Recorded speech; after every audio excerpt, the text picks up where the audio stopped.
el caudal, mira el caudal. El caudal va a ser el mismo cuando están conectados en serie. Acá voy a hacer una conexión en paralelo. Bueno, ahí está también en su diapositiva. Acá una resistencia hidrodinámica 1, resistencia hidrodinámica 2. Entonces, ¿qué sucede? Acá viene el caudal, pero aquí caudal 1, por acá caudal 2. ¿A qué es igual el caudal? Caudal 1 más caudal 2. Se ramifica, ¿no? Sí se ramifica. Entonces, mira acá. Por estos pueden ser órganos, tejidos, entonces, que están conectados, pasa el mismo caudal, porque están en serie. Entonces, cuando el caudal es el mismo, ¿no? Están conectados en serie. Pero si no es lo mismo, entonces van a estar conectados en paralelo. Bueno, entonces, si esto es un órgano, ¿no? Acá hay otro órgano, ¿qué pasa si esta es la conexión en serie, si esto se malogra? Circula, ya no circula. Eso se hacía en secundaria, me acuerdo, ponían dos foquitos conectados en serie y si se quemaba un poquito, ya el otro no se prendía, por más que estaba bueno. Entonces ya no pasa. Ok. Vamos a valorar un ratito eso. Ahora acá, ¿qué sucede? Si esto se quema, por ejemplo, o se malogra, vamos a ponerlo, se malogra. Por acá no pasa, pero sigue pasando. Resulta que, ¿para qué valorar algo? Que la mayoría de órganos en el cuerpo humano están conectados en paralelo. Será por algo, ¿no? ¿Ok? Están conectados en paralelo. Entonces será por algo. Entonces mi riñón, si se malogra uno, todavía tengo el otro, ¿no? ¿Por qué? Porque está conectado en paralelo. Si estaría conectado en serie, ya firma.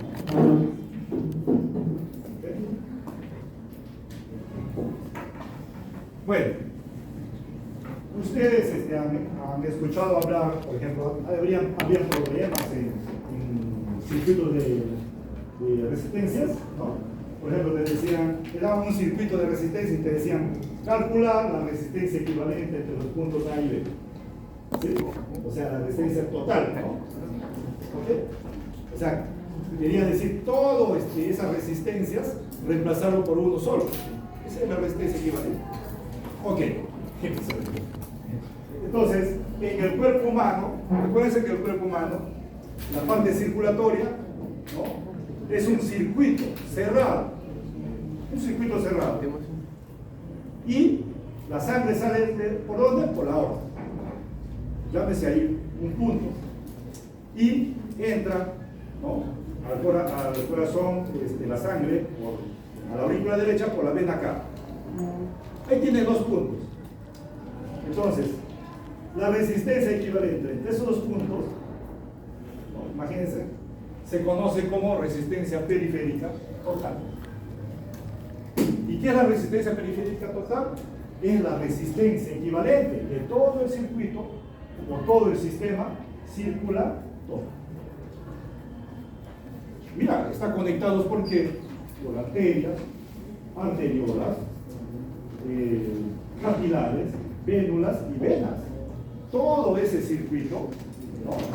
Todo ese circuito va a ser reemplazado, ¿no? O mejor dicho, toda esa resistencia total, que es el equivalente, se conoce como resistencia periférica total. ¿Y cómo se calcula? Bueno, se calcula utilizando esta ley, la ley de Poiseuille. ¿Ya? La ley de Poiseuille. Delta de P. ¿Dónde hay mayor presión? ¿En la vena cava o en la aorta? En la aorta.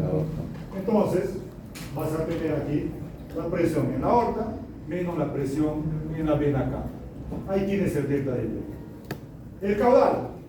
si está en reposo, debe tener, para un adulto, ¿no? Una persona adulta sana, debe ser 5 litros por minuto. Ok, de tal manera, conoces esto y por lo tanto puedes encontrar ese valor. Y eso es 19,6 milímetros de mercurio entre litros por minuto. Esa es la resistencia equivalente total.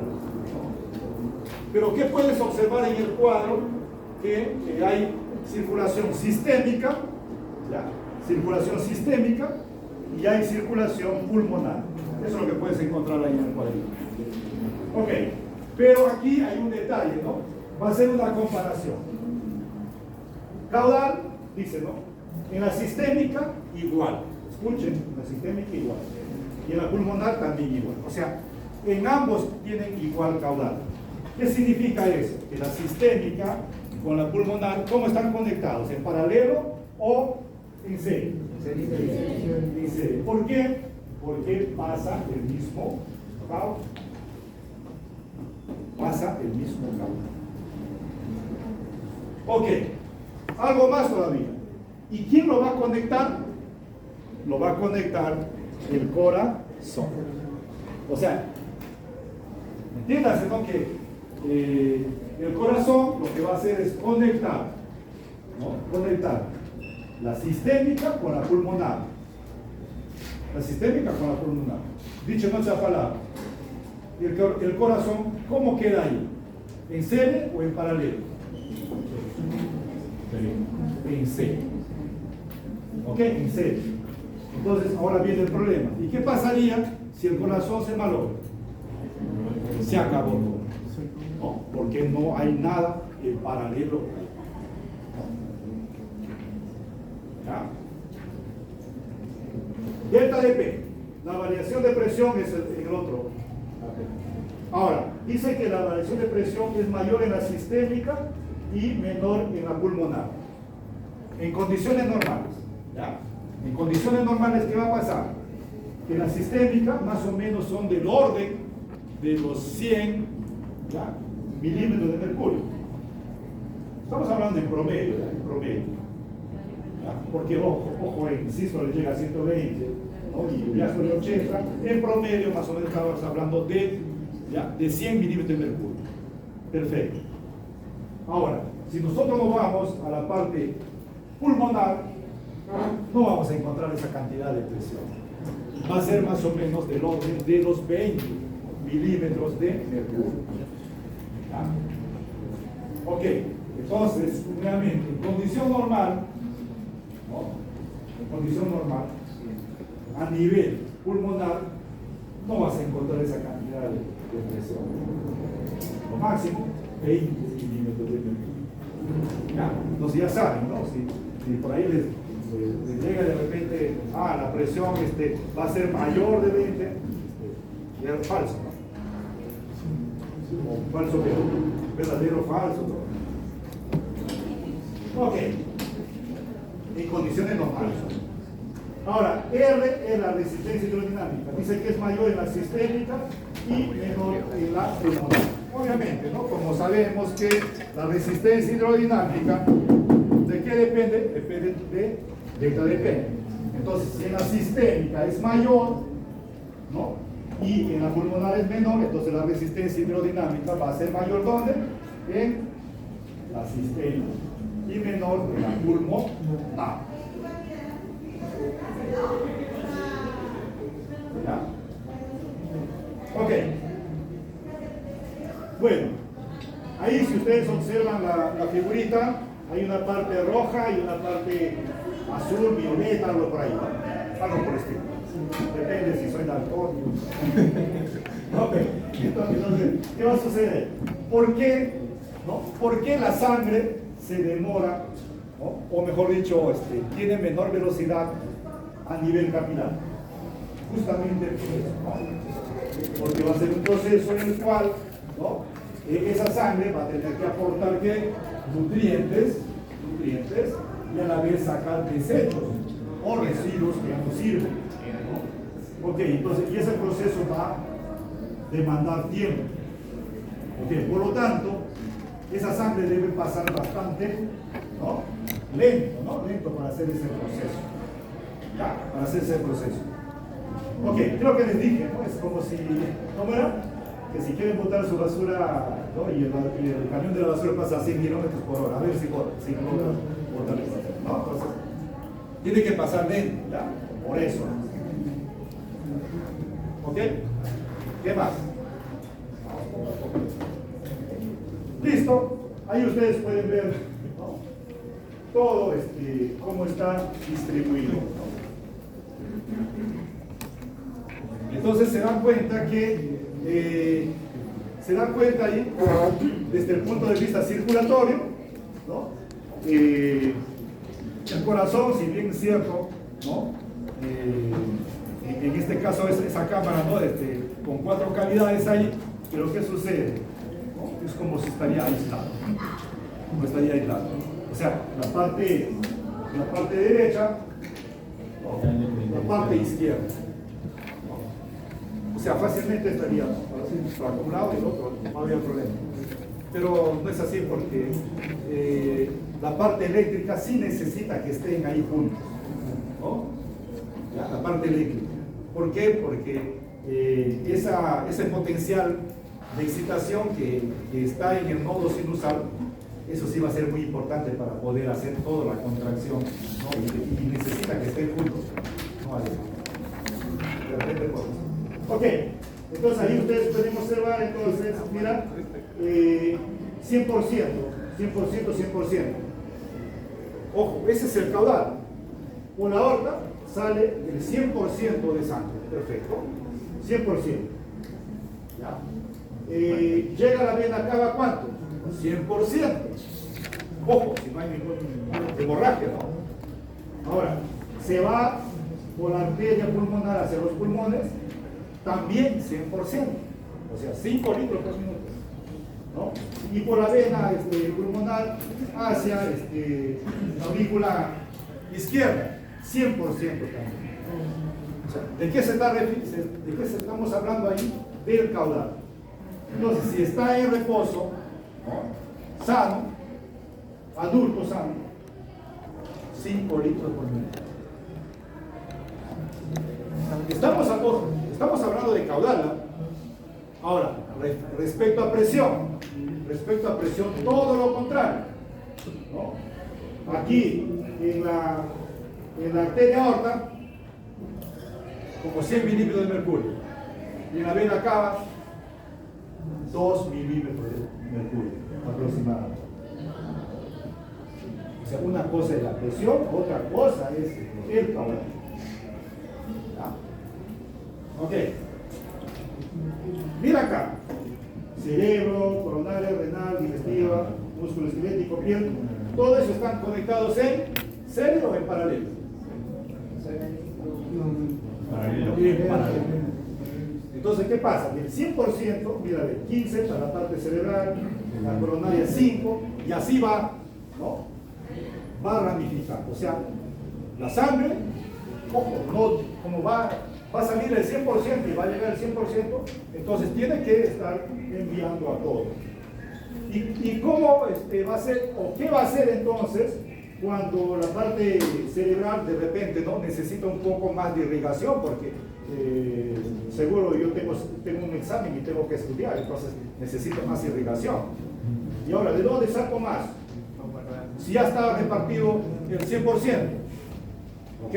Entonces ahí lo que va a hacer es vasodilatación para aquellas regiones que van a necesitar más, pero como tengo el 100% distribuido, entonces a otros tendré que quitar, ¿no? ¿Y cómo lo voy a quitar? Haciendo vasoconstricción. Entonces cuando yo quiero enviarle más caudal, vasodilatación, pero tengo que hacer vasoconstricción a los menos relevantes para esa actividad, ¿no?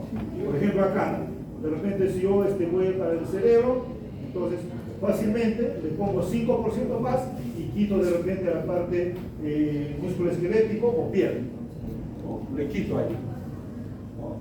O sea, le quito ahí, a esos dos le quito en total 5%. 5%, y eso me doy a. Pero de repente me voy a comer un churrasco, ¿no? ¿No?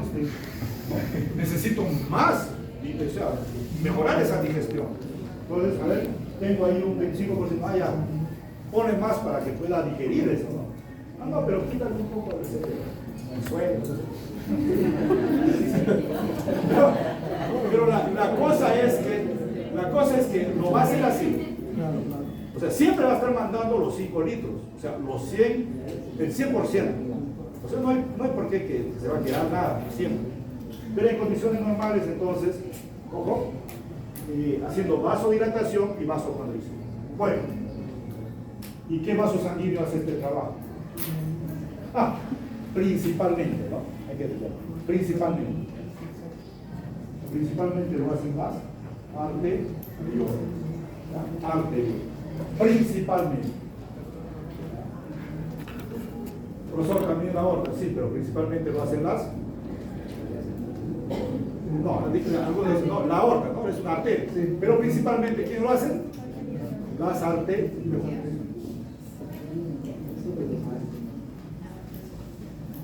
Número de Reynolds. Ok. Ese número de Reynolds. Acuérdense que estos son algunos conceptos de mecánica de fluidos que se van a aplicar, ¿no? Justamente a la sangre, ¿no? Entonces, la ley de Poiseuille se usa para fluidos reales en régimen laminar. Pero ahí cuando ustedes vean reales no es tan cierto. ¿Por qué? Ya saben cuáles son las características del fluido que utiliza Poiseuille. ¿Cuáles son? Características: viscoso. ¿Cómo? Laminar y rotacional. Ok. El régimen laminar se da a bajas velocidades de desplazamiento, mientras que el régimen turbulento se da a velocidades de desplazamiento superiores a cierta velocidad crítica. Entonces, ¿qué va a pasar? Vamos a obtener ahí el número de Reynolds. ¿Cómo se obtiene el número de Reynolds? ¿No? Es un número adimensional, por si acaso. El número de Reynolds va a ser igual a la densidad o la velocidad media R sobre viscosidad. ¿Por qué? ¿Esta densidad de quién es? De la sangre. ¿Esta velocidad media de quién es? De la sangre también. ¿Y este R de quién es? Del vaso sanguíneo, donde está analizándose, del vaso sanguíneo. Ok. ¿Y esta viscosidad de quién es? De la sangre. Entonces, cuando este número de Reynolds, es menor de 1000, como es adimensional, entonces esto va a ser laminar. Y cuando es mayor de 1000, esto va a ser turbulento. ¿Ok? Pero hay un detalle entre laminar y turbulento. Es justamente que el turbulento está asociado a ruido, ¿no? A ruido.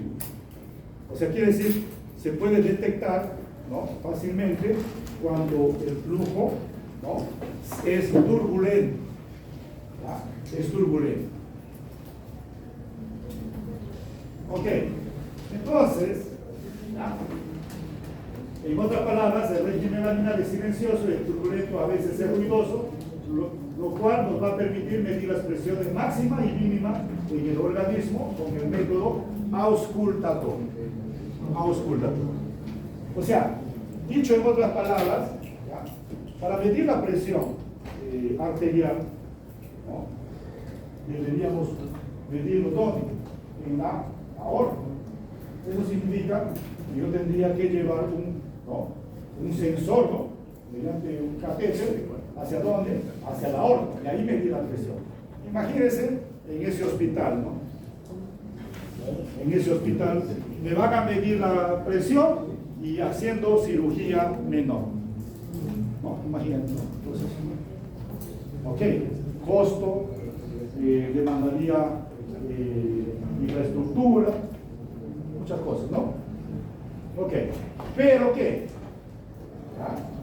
gracias a aportaciones de Poiseville y número de reinos, es que ahora se mide, y hoy día vamos a medir también, así como ya saben ustedes, con un tensiómetro y un estetoscopio.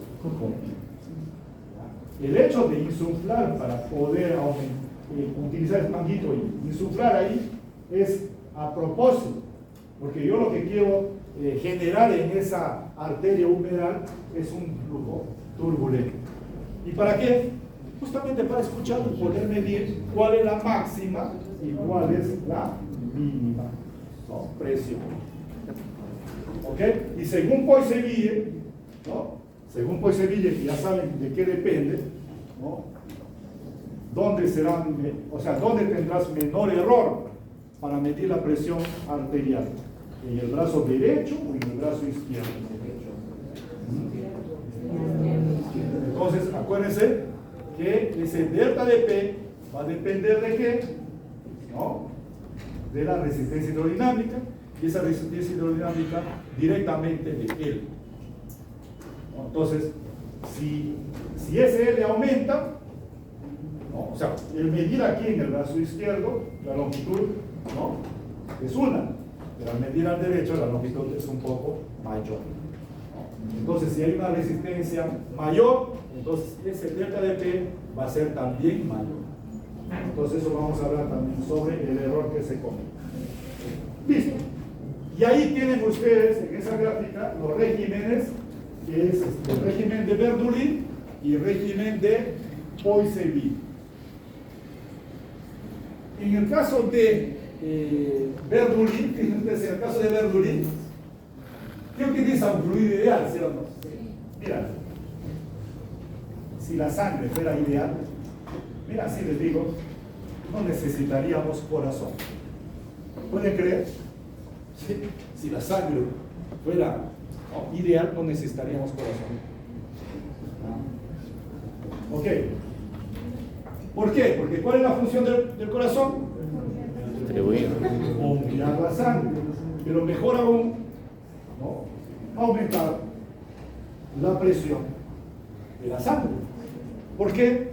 Porque debido a la viscosidad, la sangre sale con 100 milímetros de mercurio, y a medida que va desplazándose va disminuyendo. ¿Por qué disminuye? Por la resistencia hidrodinámica. Va disminuyendo. ¿Llega a dónde? Llega a la aurícula derecha con una presión de aproximadamente 2 milímetros de mercurio. Ok, ahora yo les digo, ¿podrá fluir de 2 a 100 milímetros de mercurio? No, no hay ninguna forma. ¿Por qué fluir de mayor a menor presión? Entonces, ahí quedaría estancado. ¿Ah? Entonces, el corazón tiene que hacer sístole auricular, luego sístole ventricular, y con eso lograr ya los 100 en promedio milímetros de mercurio. Ya le aumentó su presión, ahora que sigue circulando. Sí puede ir de más a menos, ¿sí o no? Siga circulando. Entonces, cada vez que la sangre llega ahí, el trabajo va a ser eso. Y el corazón nunca se va a detener, ¿no?, a no ser que lo mueva. Ese es su trabajo, ¿no? Entonces, aquí ustedes tienen el régimen de Poiseville. Mira, ¿por qué va disminuyendo la presión? Justamente por la resistencia hidrodinámica. Ok. Ley de Laplace. La ley de Poiseville, si bien es cierto, explica todo, ¿ya?, lo correspondiente a la parte interna de ese vaso sanguíneo. ¿Entienden? ¿No? O sea, todo lo que ocurre sobre las presiones es interna, ¿no? Entonces, imagínate que tengo ese vaso sanguíneo acá. Sí. ¿No? Pues, efectivamente, ¿no? Entonces, tengo ahí ese vaso sanguíneo, por acá está circulando sangre. Pero ¿qué pasa? ¿Ya? ¿Qué pasa? El vaso sanguíneo no está aquí solito, ¿no? Está rodeado, ¿no?, está rodeado por un medio, ¿no? Imagínate, de repente tiene músculo, está rodeado por músculo, de repente está cerca a un hueso, ¿no? Va a estar así ese vaso sanguíneo. Entonces, aquí, ¿ya?, hay una presión externa, ¿no? Una presión externa, ¿no? Hay una presión externa, aquí, una presión externa a ese vaso sanguíneo. Entonces, en ese vaso sanguíneo hay una presión interna. Y esa presión interna, todo lo que puede ocurrir con la presión interna lo puede dar ¿quién? La ley de Poiseuille. Entonces, la ley de Laplace lo que va a relacionar es que ahora ¿no?, la presión interna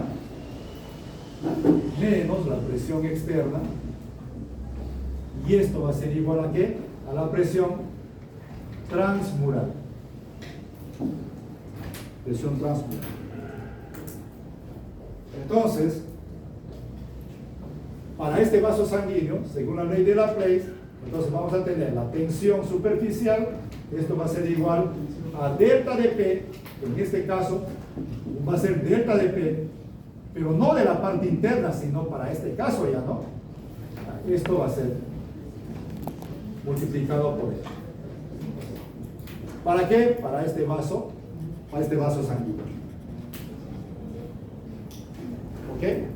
Entonces la ley de Laplace, ¿no?, trata de relacionar las presiones, tanto interna como externa, ¿no?, y asociado a esto, a lo que sería una característica de esa membrana, ¿no?, que se conoce como tensión superficial. Por ejemplo, ustedes alguna vez han inflado un globo. Entonces inflan el globo, pero hay algo que se opone a la expansión. ¿Sí o no? Cuando ustedes inflan un globo, hay algo que se opone a la expansión. ¿Ah?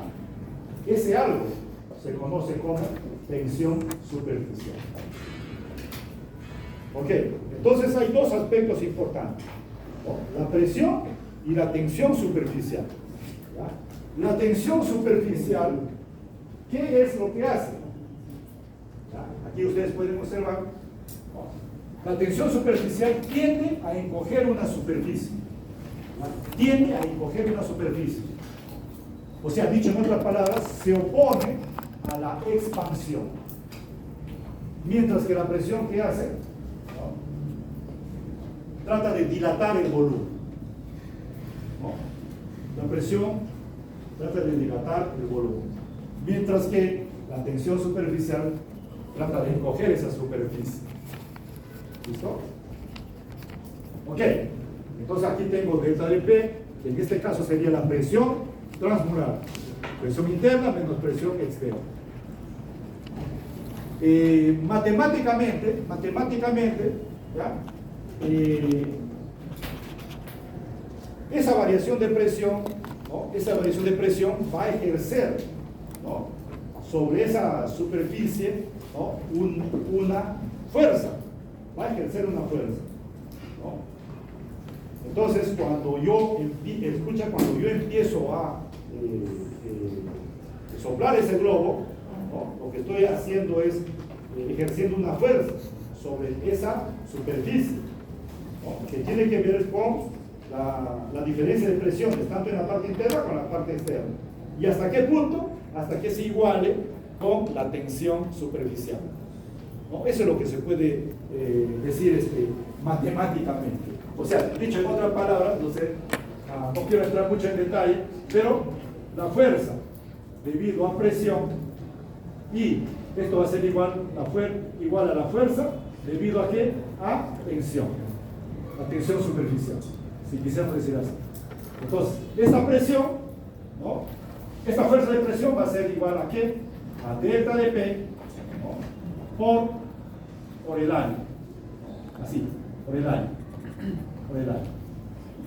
¿No? Acuérdense que la presión es fuerza perpendicular entre el área, ¿ya?, y esta fuerza de tensión superficial, o sea, debido a la tensión superficial, va a ser igual a la tensión superficial multiplicado por la longitud. Adelante, por la longitud. Entonces, cuando nosotros, ¿no?, observamos este vaso sanguíneo, Mira, ¿qué es lo que vamos a hacer? Nosotros hacemos un corte sobre ese vaso sanguíneo. ¿Ya? Si nosotros hacemos un corte sobre ese vaso sanguíneo, por ejemplo,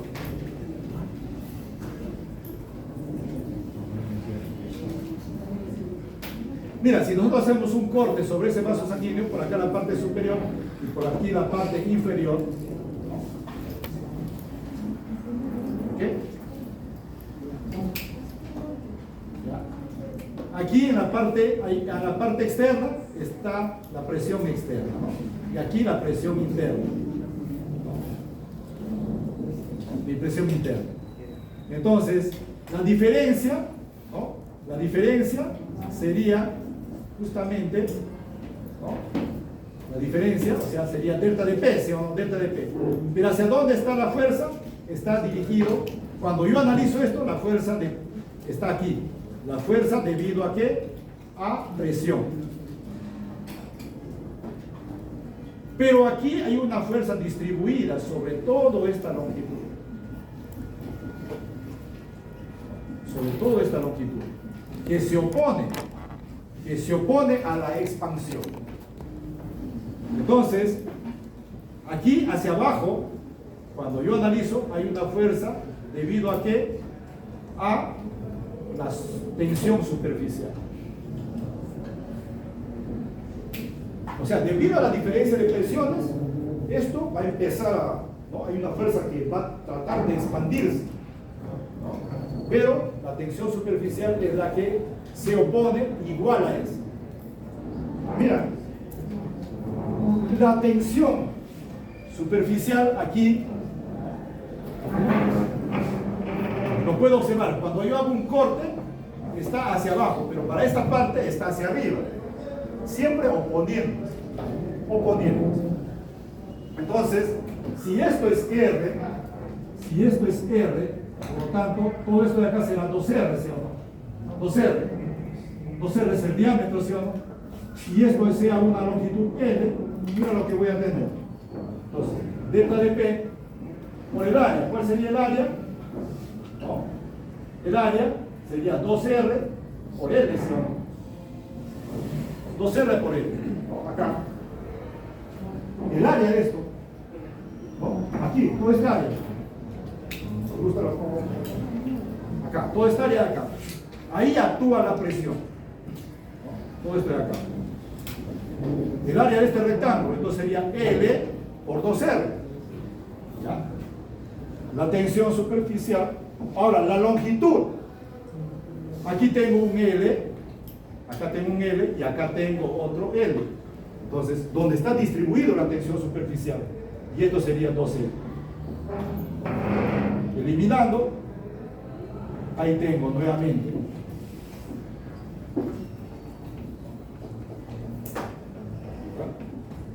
Por. Así es como aparece, digamos, esa tensión superficial, que va a ser igual a delta de P, que es la presión transmural por E. Ahora, la forma de ese vaso sanguíneo lo va a dar ¿quién? Lo va a dar ese delta de P. ¿Y cuál es mayor ahí? ¿La presión interna o la presión externa? ¿Cuál es mayor? La presión interna. Entonces, ahí vamos. La presión interna va a ser mayor acá. Va a ser mayor. ¿No? Va a ser mayor. Ahora, ¿qué pasa si la presión externa fuera mayor? Puede hacer que colapse esto. Puede hacer que colapse. ¿Ok? Entonces, algunas veces, por ejemplo, por aquí hay un tumor, de repente hay un tumor acá, ¿no? Y aquí hay un hueso, por ejemplo, ¿no? Entonces, este tumor empieza ¿no? a crecer, ¿no? Porque esos tumores tienen una reproducción, ya no te imaginas, ¿no? Entonces, ¿qué pasa? Al crecer esto, va a empezar a aumentar la presión externa. Y puede ser que va, ¿no? De repente disminuyendo ahí, ¿no? Su radio y hasta inclusive, ¿no? Entonces, algunas veces eso ocurre, digamos, en la vista, ¿no? Cuando a veces aparece un tumor, entonces esa persona va perdiendo la visión, pero no sabe que está perdiendo justamente porque está reduciendo ese flujo ahí, ¿no? Imagínense. Entonces, así. Bueno. Buenas tardes. Profe, ¿quería aire acondicionado? Sí, por favor. Sí. Nos vamos. Buenas tardes. Nos vamos. Ok. Entonces, fíjense ustedes, aquí hay una pregunta interesante. Ya sabemos que ahí la presión interna es mayor que la externa. ¿Ya? Les pregunto entonces ahora. La presión interna es mayor que la externa. ¿Y por qué no sigue expandiéndose? A ver. Acuérdense que fluir, ¿no? De mayor a menor. ¿Por qué no sigue expandiéndose? Por la tensión superficial. La tensión superficial se opone. ¿Se opone a qué? A esa expansión. Ahora, si nosotros esto aplicamos a los alveolos, ¿qué va a suceder? ¿No? Lo único que va a cambiar es que ahora, para el caso de los alveolos, ¿no? Delta de P por R, esto va a ser igual a T y solamente sobre 2. Sobre 2. ¿Ya? Bueno, ¿cómo podría yo disminuir esa tensión superficial? ¿Ya? ¿Cómo podría disminuir la tensión superficial? Con los famosos, ¿no?, materiales tensoactivos. ¿Qué es un material tensoactivo?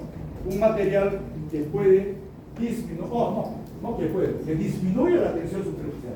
Un material tensoactivo, ¿ya?, disminuye la tensión superficial. ¿Con qué objetivo? Con el objetivo de que esto pueda expandirse.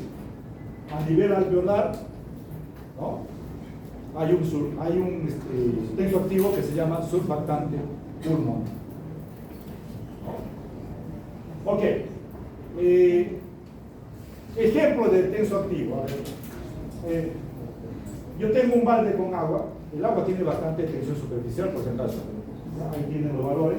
Entonces, si yo tengo un balde con agua y viene un zancudo, es capaz de caminar por la superficie. ¿Listo?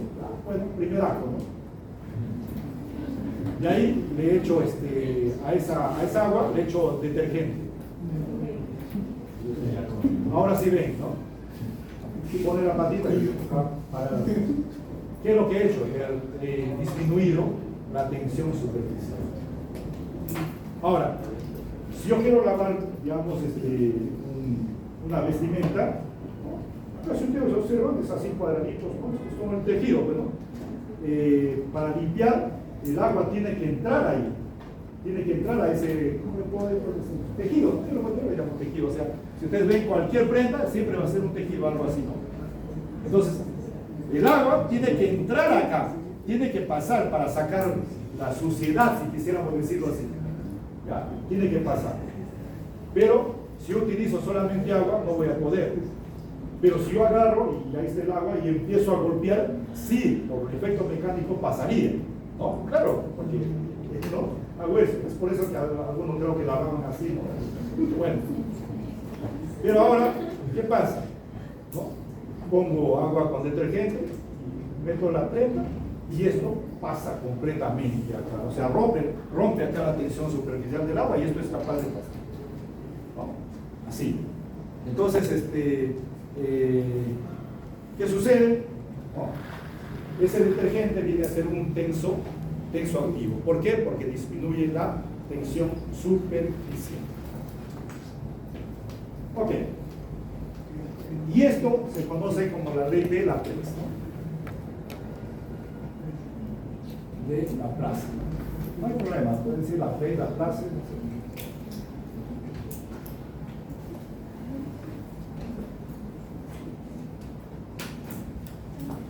Listo, ahí se acabó esta parte, ¿no?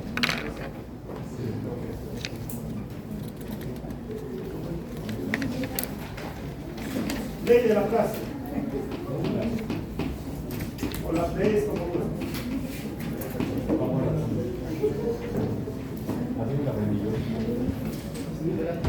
Ok, ahora vamos a ver todo lo correspondiente a respiratorio.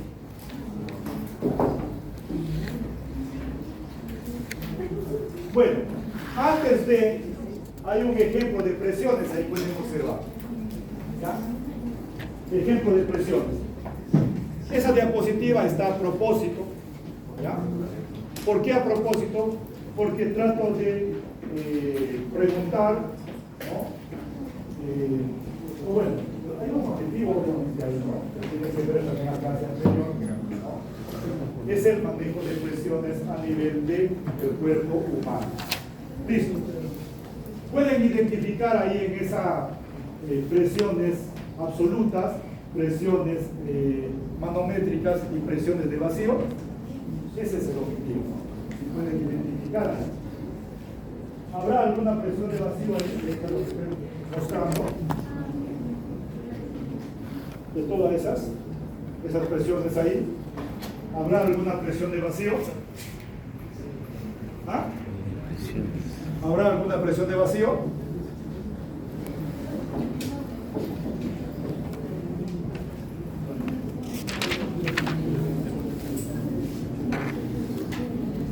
¿Habrá alguna presión de vacío? ¿Qué dicen?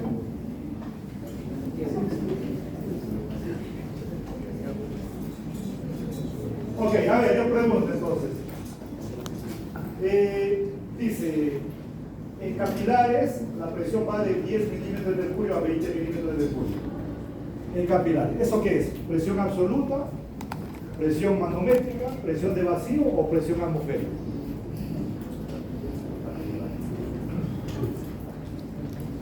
¿Ah? Ese es el objetivo, ¿no? Parte A, dice si es presión absoluta, B, presión manométrica, C, presión de vacío, D, presión atmosférica.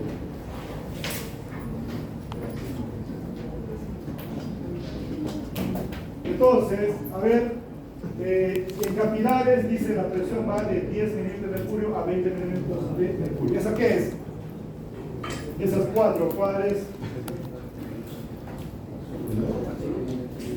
¿Ah? Así marcan, ¿no? Así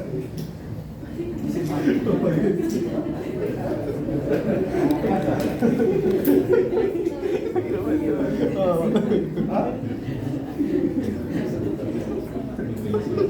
¿Ah? ¿Qué es? ¿Absoluta? ¿Absoluta manométrica de qué es?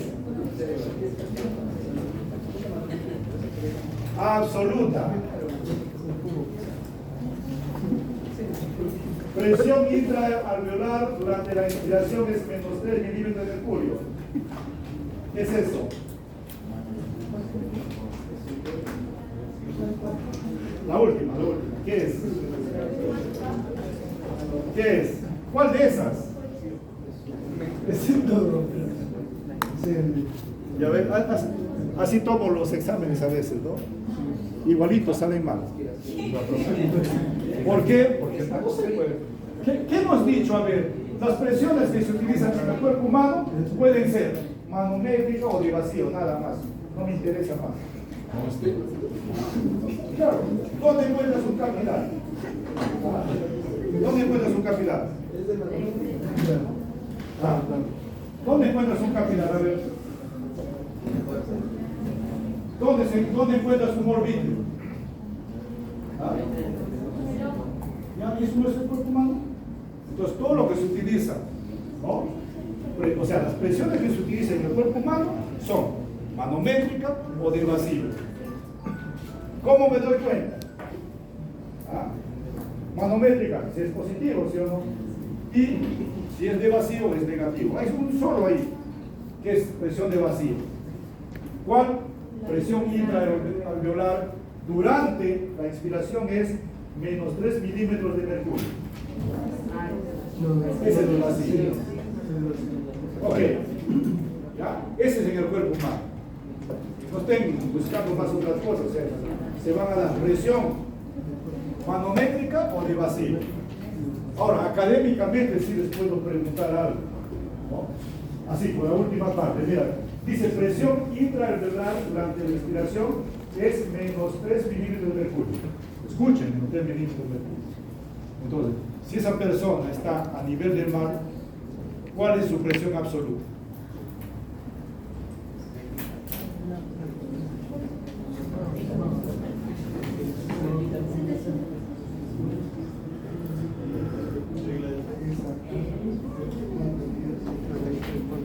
¿Esa qué es? Presión de vacío, ¿sí o no? Presión de vacío. Perfecto. A nivel del mar, ¿cuál será su presión absoluta?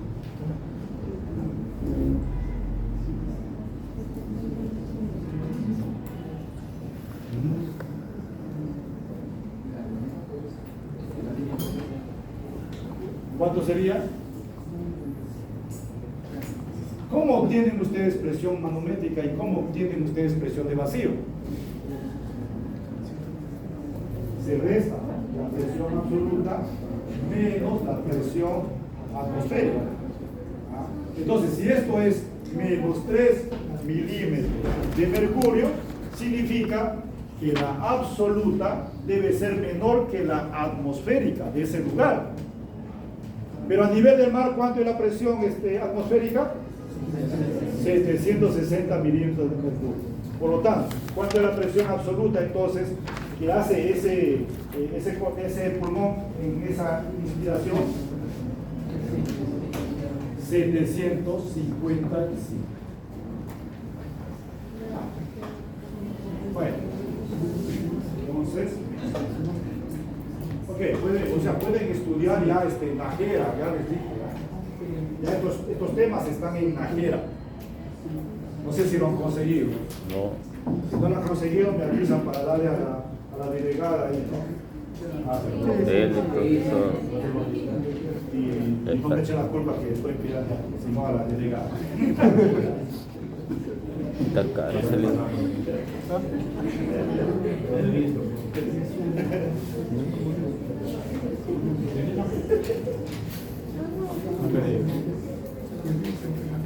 Ok. Me haces acordar ya. ¿Quién la delegada?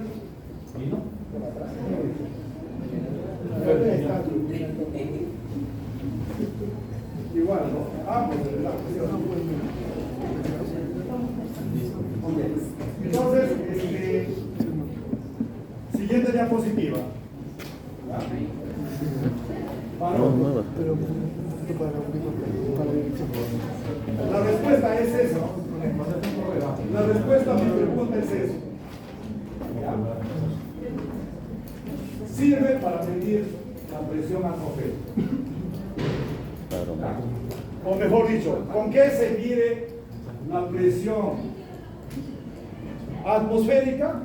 Con barómetro. Esos barómetros, el más sencillo, ¿no? De repente uno de los primeros, ¿no?, barómetros utilizados ha sido ese dispositivo que ustedes ven ahí. ¿En qué consiste? Consiste en tener un tubo de vidrio, ¿no?, cerrado por un lado y abierto por el otro, de aproximadamente 1 metro. En 1 metro, ¿cuántos milímetros hay? Si no saben, pueden, no, si no saben, no se acabó el mundo. Entonces, 1000 milímetros, porque lo llenan de mercurio. Y también van a tener otro recipiente, ¿no? Un recipiente también lo tienen ahí de mercurio. Entonces, una vez llenado, tapan la parte abierta y empiezan a voltear así suavemente, ¿no?, que se quede vertical, con la parte abierta, ¿no?, hacia abajo, ¿no?, verticalmente. Entonces, una vez que lleguen al contacto ahí con el mercurio del recipiente, van abriendo suavemente, ¿no?, la abertura ahí, o sea, sacando el dedo del espacio. Entonces, ¿qué va a suceder? El mercurio va a empezar a descender. Se equilibra. ¿Por qué se equilibra? Porque aquí está el recipiente, perdón, acá. Este recipiente tiene mercurio, todo mercurio. Entonces aquí hay una columna de mercurio y todo este mercurio queda así. A pesar que tú lo llenaste con ¿cuánto? Con 1 metro, o sea, 1000 milímetros. Pero esto descendió. Pero acá, ¿qué hay? En el entorno, ¿qué hay? Presión atmosférica. ¿No? Ahora, ¿esto qué es? Esto es 760 milímetros de mercurio. Hasta acá. ¿No? ¿Ok? Hasta acá. 760 milímetros de mercurio. Ahora, ¿esto qué es? La presión hidrostática. ¿Qué es la presión hidrostática? La presión que ejerce la columna de ese fluido, ¿no?, ¿okay?, sobre ese fluido. 760 milímetros de fluido. De tal manera que, se equilibró. Entonces, la presión atmosférica se equilibra ¿a quién? A la presión hidrostática, pero esto es 760 milímetros de mercurio. ¿Listo? Así se mide. Ahora vamos a explorar algo más. Si esta experiencia, escuchen, si esta experiencia, ¿no?, lo realiza en la sierra, lo mismo, esto ha sido a nivel del mar, por este caso. Si lo realizan en la sierra, a ver, A, B, C nomás por ahora, ¿no? En el examen son 5, ¿no?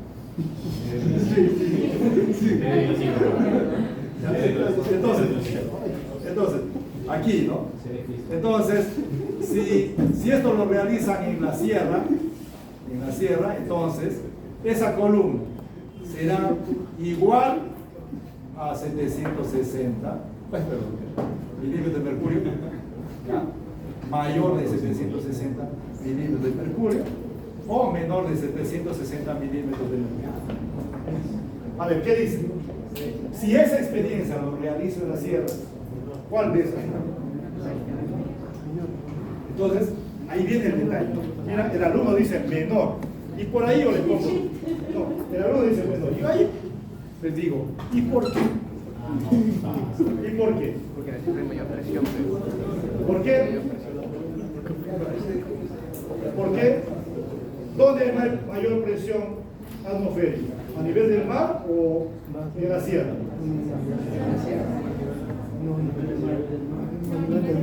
A nivel del mar. Entonces, ¿qué es lo que pasa? Ahí yo veo ese problemita, ¿no? O sea, aciertan un 50%, pero el otro también se niega. Se niega, o sea, niegan todo lo que, o sea, la respuesta está correcta, o sea, menor de 760, ya llegó, ya, listo. Buenas tardes. Buenas tardes. Muchas gracias, ya me dicha.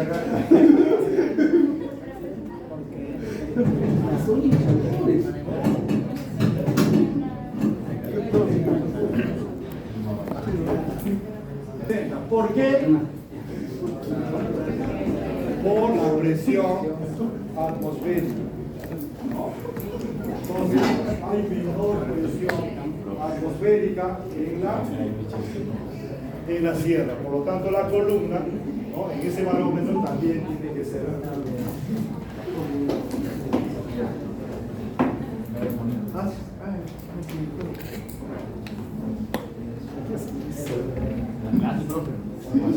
Así se aprende. ¿Sigas? Anótenle, cariño. Ya no utilizando mercurio, sino agua. Buenas. Ah, ya.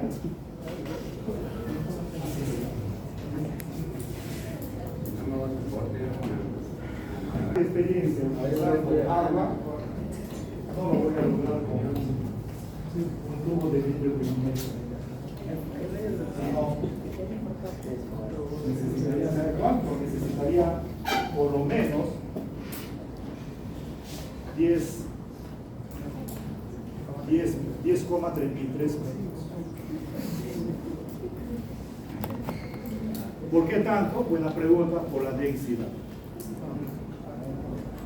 O sea, el mercurio es más denso, 13,6 veces más que el agua.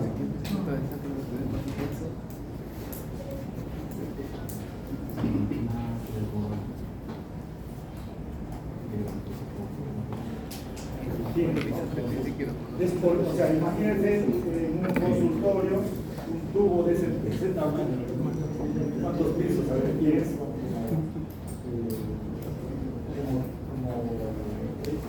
Como 4 más o menos. Ahora, si estamos en esos condominios, son como 5. Una vez me invitaron a un cumpleaños y llegué temprano y estaban poniendo los globos. Y lo que hice es así, por ejemplo.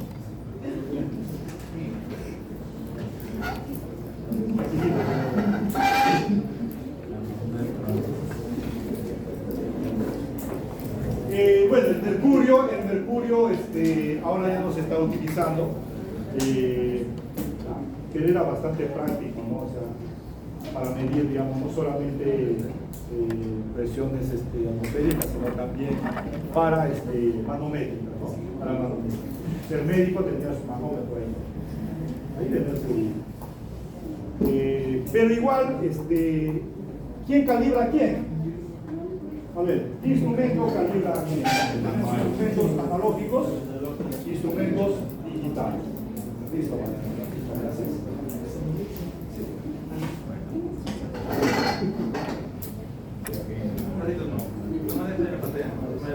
Ah, ya.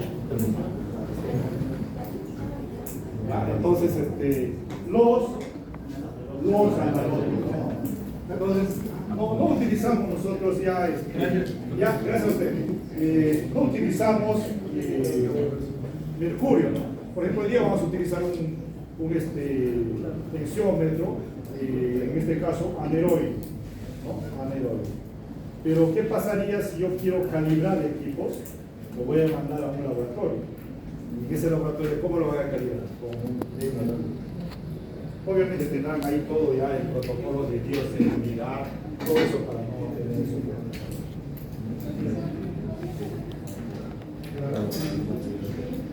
Sí, un ratito. ¿Quieres cerrarlo tú hoy?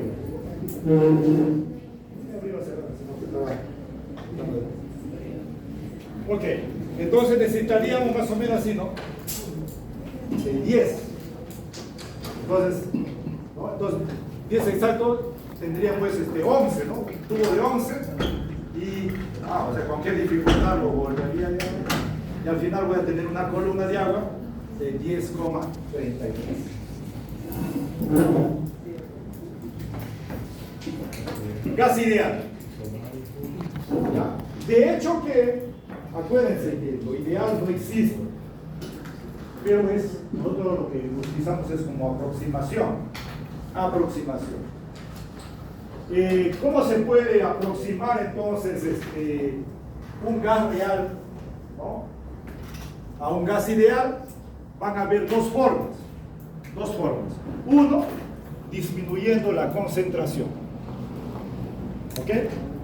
La otra forma, aumentando la temperatura. Hasta que el comportamiento sea de un gas ideal. Entonces, en este primer caso, la concentración.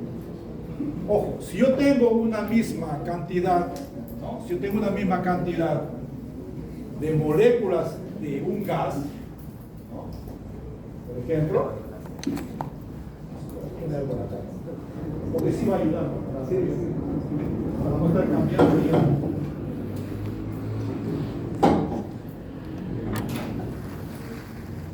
Ok, entonces yo lo que tengo es esto, ¿no? Mira, yo tengo aquí, a ver, tengo un volumen B1. Ahí voy a poner 1, 2, 3, 4, 5, 6, 7, 8, 9 y otro brillante, 10. ¿Cuántas moléculas hay ahí? Hay 10 moléculas. Voy a poner así. ¿Cuál sería la concentración? El número de moléculas entre el volumen, ¿no? El volumen 1. Ahora, si a esas moléculas, ¿no? A esas mismas moléculas le pongo en un volumen mayor, aquí va a haber 1, 2, 3, 4, 5, 6, 8, 9, por acá, ahí está. ¿Cuál sería la concentración acá? Número de moléculas entre volumen 2. ¿Sí? Pregunta del millón. A ver, alguien que está atento. A ver, usted, señorita.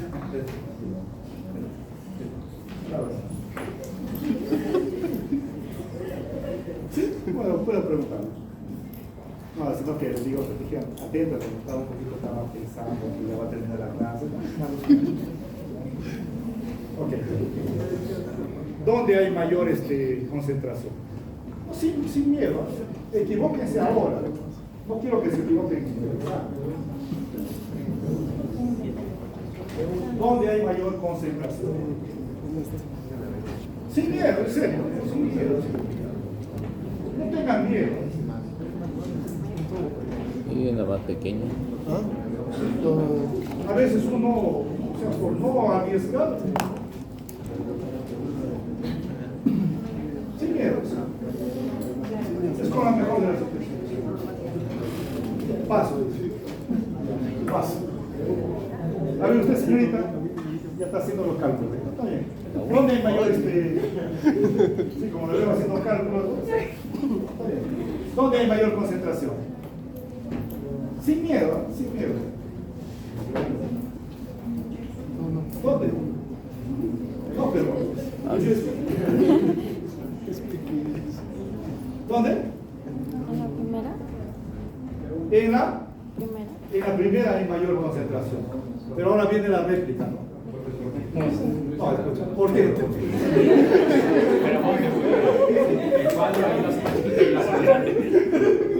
Sí, o sea, no traten de responder porque escucharon, ¿no? Siéntanse que ustedes, ¿no? Ustedes, a ver, ustedes han escuchado, a ver, ¿han escuchado el abogado del diablo? O sea, el abogado del diablo tiene argumentos, ¿no? Por más erróneos que están, te mueven esos argumentos. La idea es estar seguro. ¿Sí? Entonces, ya, dice que hay mayor concentración aquí en aquí. ¿Por qué? ¿Por qué hay mayor concentración? Sin miedo. ¿Por qué? Más comprimido. Sería igual. Ah, bueno. ¿Dónde hay mayor concentración? ¿Por qué? Ajá. Por el volumen. La concentración, ¿ya? Número de moléculas sobre el volumen. ¿Cómo están relacionados? Inversamente. ¿Se dan cuenta? Justo encontraba un alumno ahí, exalumno, un profesor, me acuerdo de su clase. Terminó el ciclo y aprendí, ¿no? Aprendí lo que es directamente proporcional e inversamente proporcional.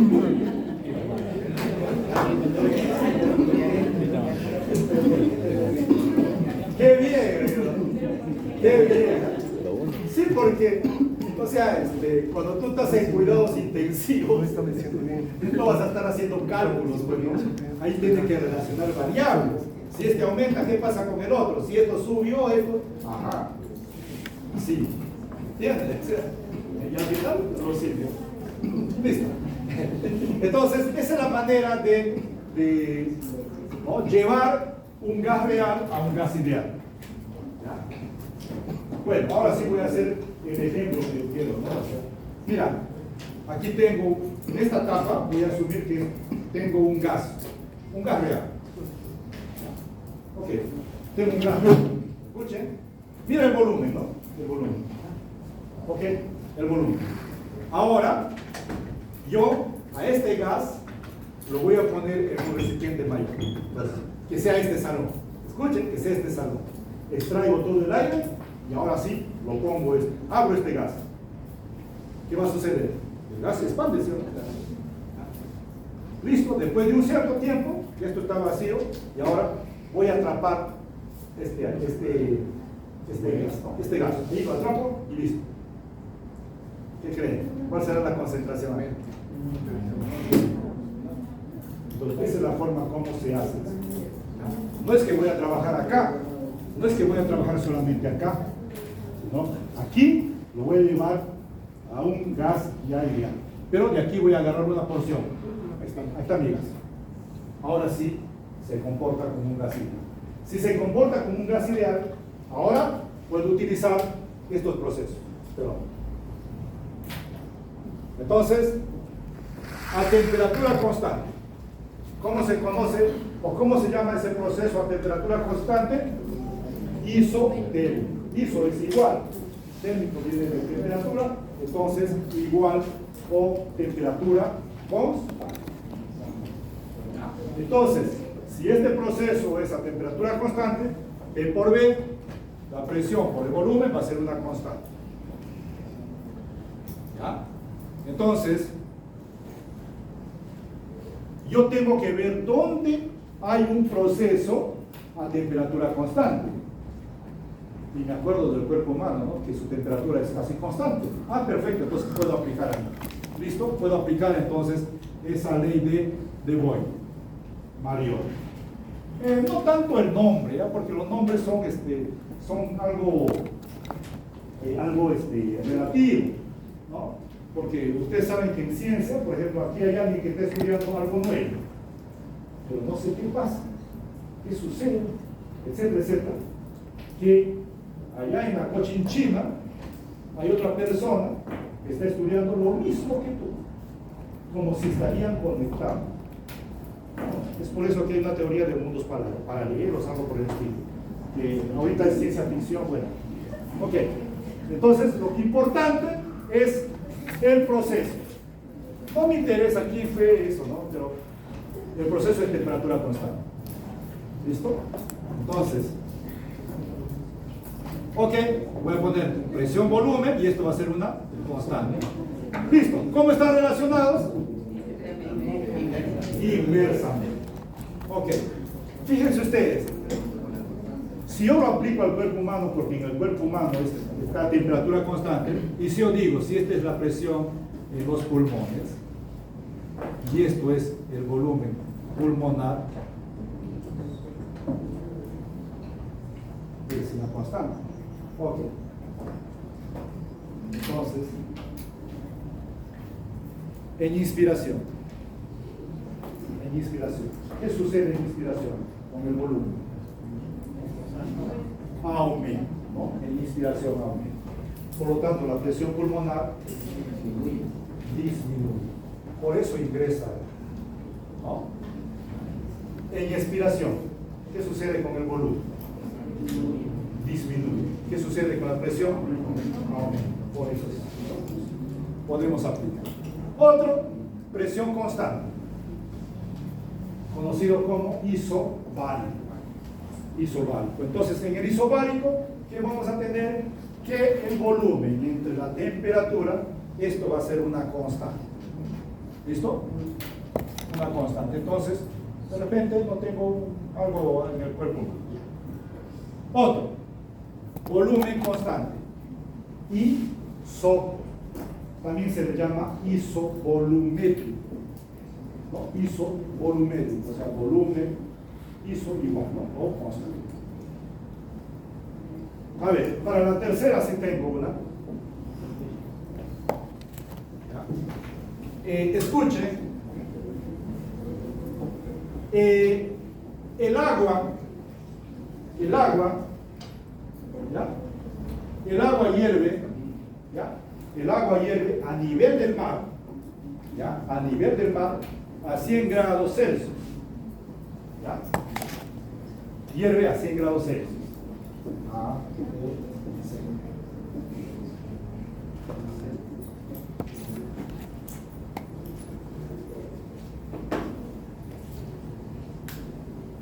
Mira, o sea, ahí hay tres, ¿cómo es? Tres alternativas, ¿no? Lo que pasa que algunas veces hasta de repente hay dos alternativas, ¿no? Pero ¿qué pasa? Los otros tres que faltan para completar el ciclo son distractores, ¿sí o no? ¿Ya? Ok, entonces el agua hierve, ¿no? A 100 grados Celsius a nivel del mar. En la sierra, ¿a cuánto hervirá? A ver, respuesta ahí.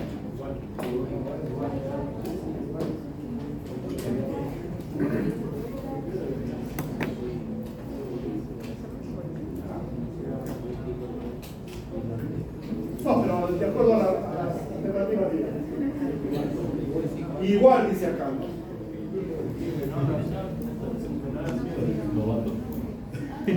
¿Puedo hacer una bromita?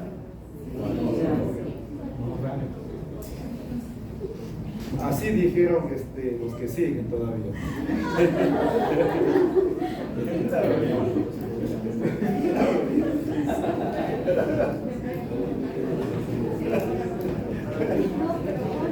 ¿Cuál es la respuesta? Igual. Por eso digo, así decían, ¿no? Los que todavía siguen llevando el curso.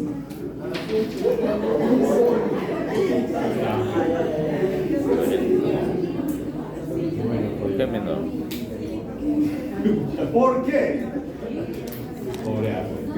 Por la presión atmosférica. Así es, muy bien, por la presión atmosférica. En la sierra, ¿cuánto es la presión atmosférica? ¿Ah? Menos de 700.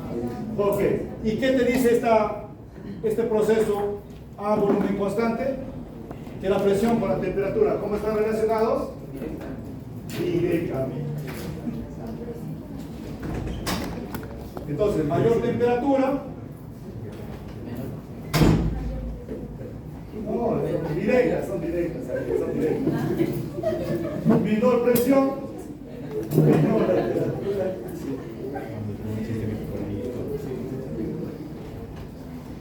Al final parece risa, ¿no? Pero muy importante que si es directamente proporcional o inversamente proporcional.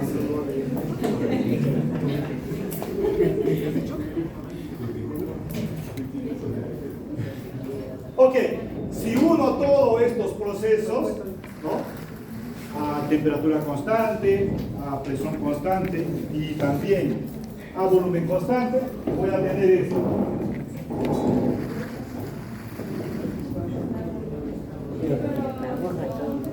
Eso es, escuchen, eso es la ecuación o la ley de los gases ideales.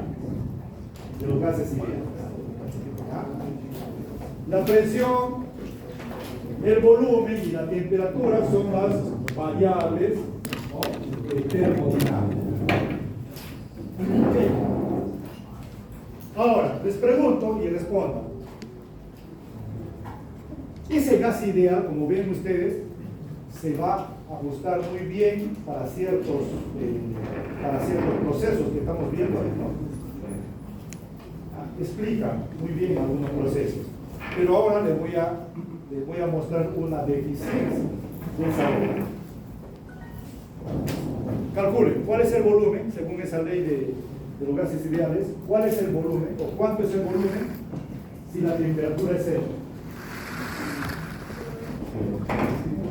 ¿Cuánto? Cero, ¿no? O sea, ¿qué pasó entonces?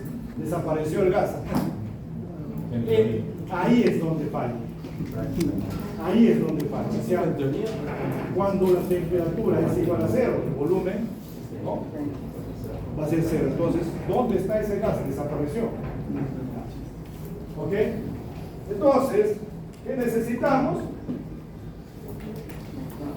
la ecuación de los gases reales o la ecuación de Van der Waals.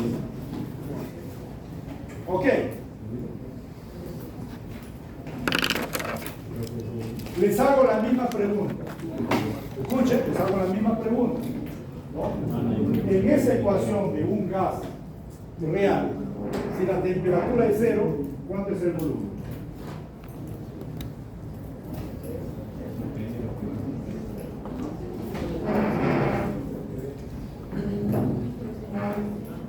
¿Cuánto es el volumen?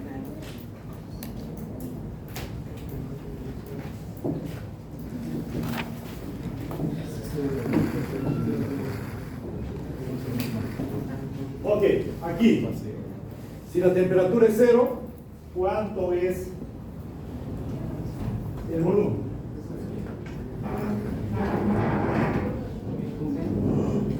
¿Cuánto? Por ahí alguien dijo. 0. Un 1, tampoco. 2, ¿cómo es eso? 3, peor.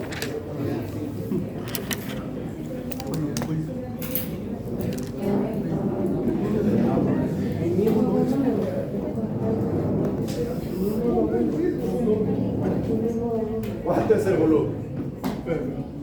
Bueno, este es matemático. Ecuaciones. Y tal, la tercera. Sí, hace la tercera. Bueno, yo estudié en un colegio nacional.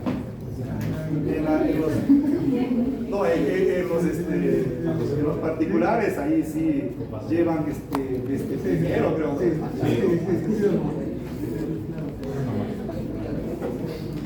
Ok, entonces, ¿cuánto es el volumen? ¿Ah? ¿Sabe cuánto es el volumen?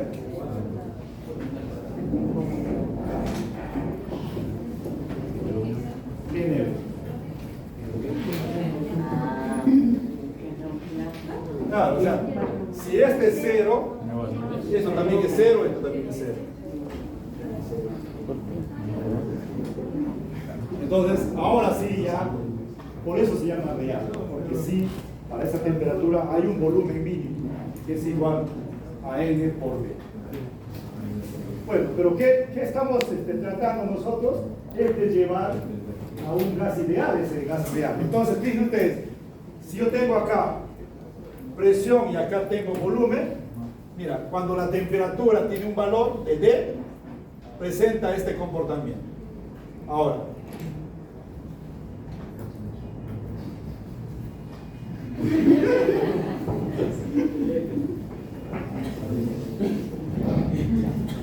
ok, entonces, ¿qué pasa?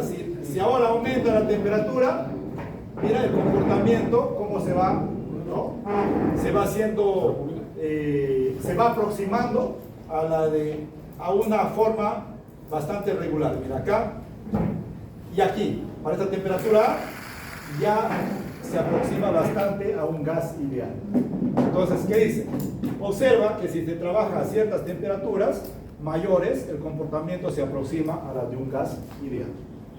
Y es así como, nuevamente, llevo, ¿no?, ese gas real, ¿no?, lo aproximo, mejor dicho, ¿no?, está aumentando la temperatura a un gas ideal. Entonces, ¿cuántos? Bueno, ya dijimos, hay dos maneras de llevar, ¿no?, un gas real a un gas ideal. La primera, ¿cuál fue? Disminuyendo la concentración. La segunda, aumentando la temperatura hasta que su comportamiento sea igual.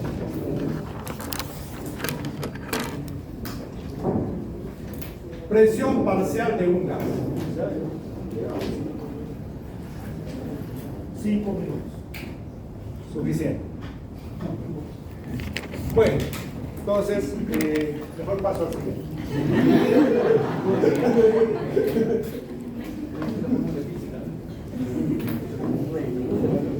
Ok, la presión parcial, ¿no?, más o menos. Imagínense que yo tengo acá un recipiente, a ver, tengo un recipiente con un volumen, ¿no?, un volumen ahí, un recipiente, ¿no? lo mismo, ¿no? Sino que acá están variables. Entonces, si yo tengo acá un recipiente con un volumen B y acá tengo, ¿no?, varios volúmenes, entonces esto tiene una presión 1 y tienen un volumen 1. Ahora, si es igual a ese mismo volumen, entonces, mira, si aquí tiene el mismo volumen, yo traigo este gas y le voy a poner acá, ¿no?, este gas 1, entonces la presión ahora va a ser presión 1. O sea, este inicialmente estaba vacío, ¿no? Entonces, yo lo único que traigo este gas que tiene una presión 1, lo voy a poner acá. Como tiene el mismo volumen, va a tener la misma presión. Entonces, por aquí hay otro gas, ¿no?, que tiene una presión 2 en ese mismo volumen. Entonces, si yo pongo ahora aquí el otro gas sobre ese mismo volumen, ¿qué va a suceder? Voy a tener ahora presión 1 más presión 2 sería la presión total, ¿no? ¿Ok? Entonces, si ustedes podrían imaginarse ahí, al meter esos gases, lo que voy haciendo es, cada vez van a estar más, van a aumentar su concentración, ¿sí o no? ¿Ok? Entonces, eso es lo que ocurre. Y si yo traigo otro, igual, ¿no? Entonces, la presión total, esto va a ser presión 1 más presión 2 más presión 3, si es que tengo 3. Si es que tengo 4, más presión 4. Presión 4. Entonces, la presión parcial, ¿ya?, de un gas, que viene a ser, es la presión parcial de uno de los gases constituyentes de la mezcla, como la presión que ejercería dicho gas si repentinamente eliminaríamos el resto de los gases de la mezcla. Dicho en otras palabras, aquí hay 4 gases, pero la presión parcial de uno es como si estos lo eliminaríamos, ¿no? Eso es lo que quiere decir. Pero, ahora nos interesa algo más real a nosotros. Esto es, ¿no? ¿Ok? Eso es el más real. Mira, el aire es una mezcla de gases, pero esto va a ocurrir siempre y cuando, o sea, la ley de Dalton se va a dar siempre y cuando no reaccionan químicamente. ¿Qué significa eso, que no reaccionan químicamente? O sea, que estos 4 gases componentes siempre van a permanecer como tal. O sea, no va a haber ninguna reacción química como para formar otro gas diferente. Entonces, ahí tenemos, ¿no?, N2, nitrógeno, esto tiene 597, ¿no?, 597 milímetros de mercurio, ¿ya? Ok, ¿qué más hay? Otro componente, está el oxígeno. Oxígeno, 159 milímetros de mercurio. CO2, ¿no? ¿Cuánto? 0,3, ¿no? 0,3 milímetros de mercurio. Que me vaya, dice. Sí, al toque nomás. Sí, al final. Esperen, ¿no? 3,7 milímetros de mercurio. Ojo, aquí hay que tener cuidado. Y he puesto ahí H2O. Pero es vapor, porque es, ¿ya?, vapor, por si acaso. Entonces, la suma de todo esto nos da el aire, ¿ya? Y esto, a nivel del mar, ¿cuánto va a ser? ¿Ya? Eso va a ser su trabajo de ustedes. ¿Ya? Escuchen, ¿ya? Eso va a ser su trabajo de ustedes, porque ahorita van a ver. Primera parte. ¿Ya? Primera parte. Completen las presiones para el caso del nitrógeno, ¿no?, para el caso del oxígeno, para el caso del CO2, para el caso del vapor de agua. ¿Ya? Vapor, ¿ya? Si, escuchen, 1, 2, 3, 4, si esto, por ejemplo, es en un lugar donde la presión es esta, milímetros de mercurio.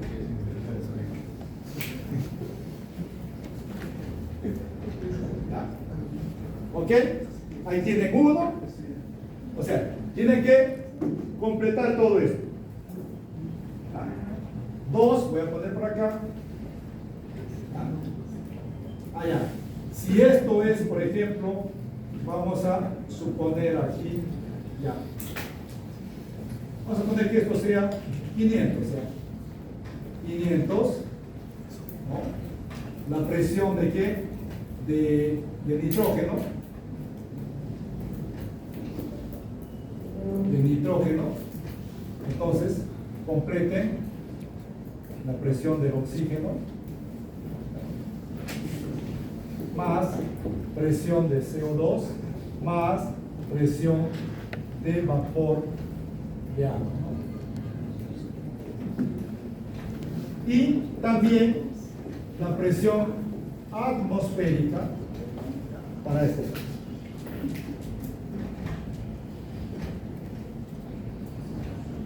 A otro más. 3, ¿no? Calcular las contribuciones en porcentaje de los gases, ¿no? Por ejemplo, para el caso de quién, ¿no? O sea, el porcentaje de contribución de quién, del nitrógeno, del oxígeno, en ese orden, oxígeno, CO2 y agua, ¿no?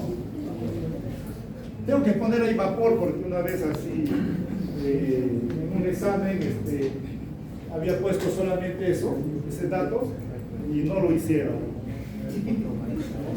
¿Por qué no lo hicieron? No, es que usted dice agua.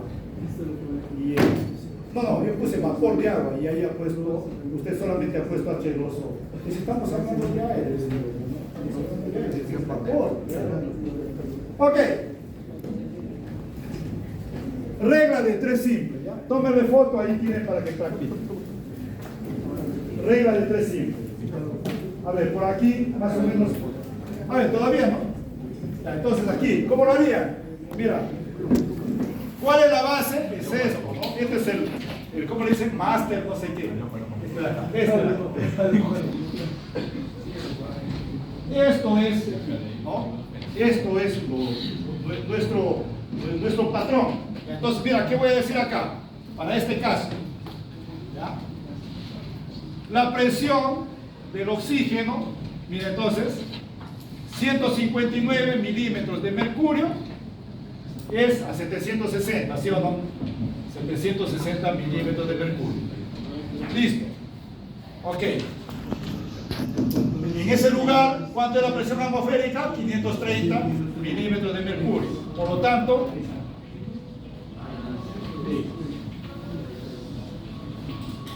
¿ya? Y ahí sale todo. Y para este lado de acá, para este lado, ¿qué hago? Ahora digo igual, ¿no? 159 milímetros de mercurio. Oh, sorry, perdón, acá.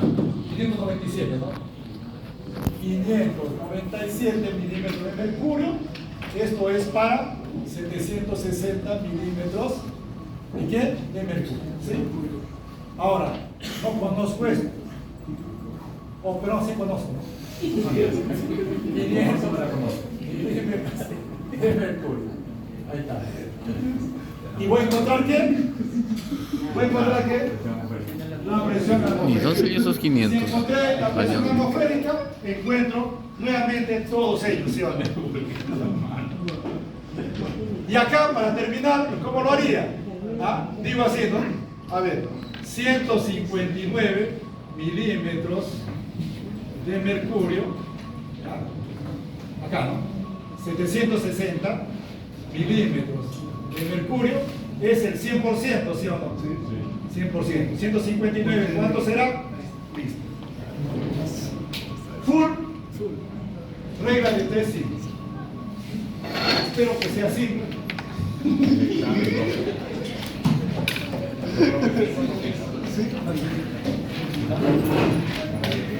se vaya todavía para poner la